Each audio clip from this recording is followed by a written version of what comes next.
Do you have like a head of people or a head of HR? So what goes into making the culture so robust and powerful? So, Chris, I could talk about this for a really long time. This is near and dear to my heart because I think that when especially right now, we're all trying to attract talent, right? And I think that if you want to attract talent, sure, you can throw all the money that you want at them, but they're not gonna stay because people, especially when you're looking at Gen Zs and millennials, which is the vast majority of our workforce in legal now, they want a place where they feel valued and where they feel like they're actually doing good. And so I will tell you one of the best things that I loved the most about the firm when I joined, and we still do it, is we have a Friday morning meeting. Now, it used to be at 7 a.m. on Fridays. When we moved about 2 years ago, I moved it to 8 a.m., which was like a big shock for everybody.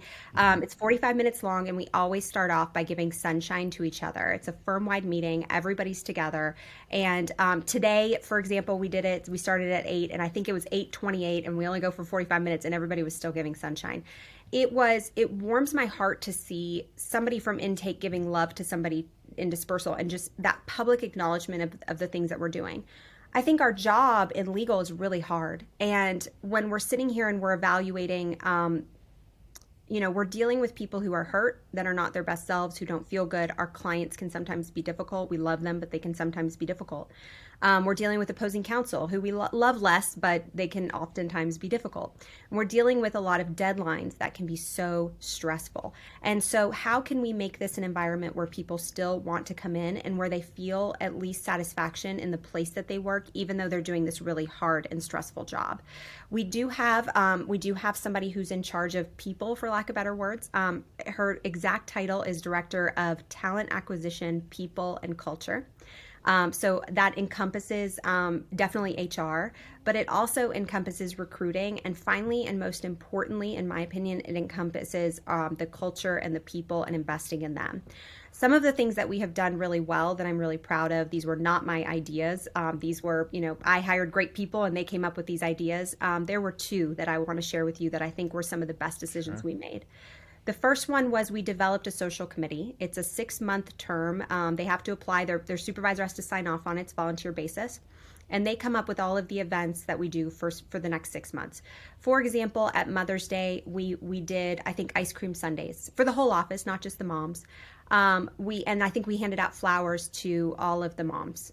For Father's Day, we did popcorn, where the social committee went around and they handed out bags of popcorn. They had like little bow ties or something on them. I don't remember exactly, but it allowed me to kind of take that off me. I didn't have to be 100% responsible for these little things. And I think when you're starting to look at these little tiny details, it seems silly, but it actually is very popular with the team and it makes them have something to look forward to and just break up the stress of the day.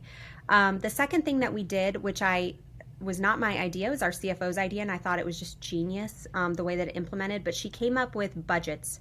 They're reevaluated every quarter, but we look at the number of people on a team, and then their immediate supervisor gets a budget per month per team member. So if they have, I think it's like $40 per month per team member. And so then they can save it all the way to the end of the quarter and they can blow it all out in one big party or whatever they want to do.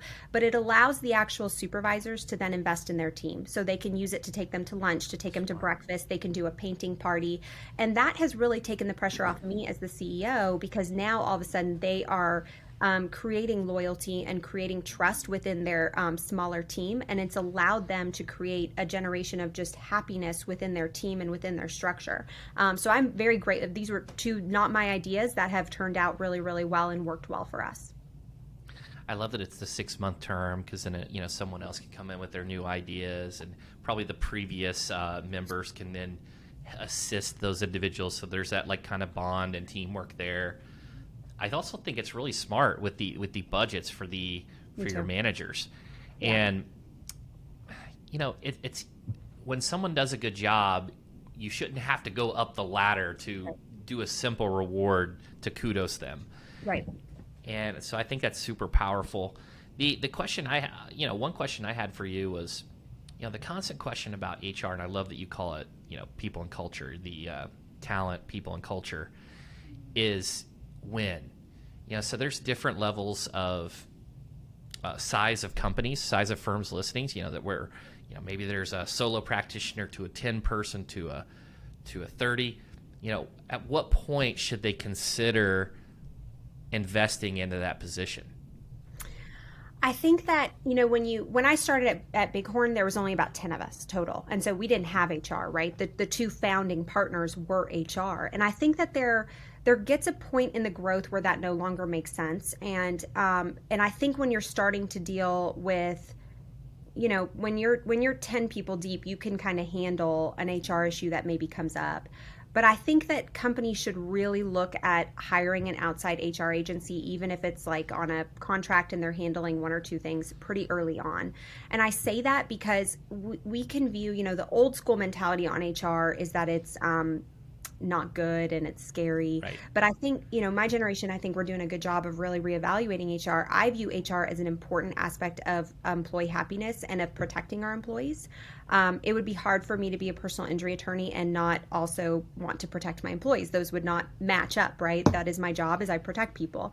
And so I think HR, it is so much more than discipline. It's everything from onboarding and getting your people set up properly. It is making sure that you have policies and procedures that are in place, because as a business owner, those policies and procedures are actually going to protect you should anything arise. I think that getting and maybe outsourcing with an outside agency, I think as soon as like if you're looking at 5 employees, 6 employees, it's probably time to do that. And it's going to take a lot off you as an owner, but it's so important for your team to have that avenue where they can go and they can make complaints.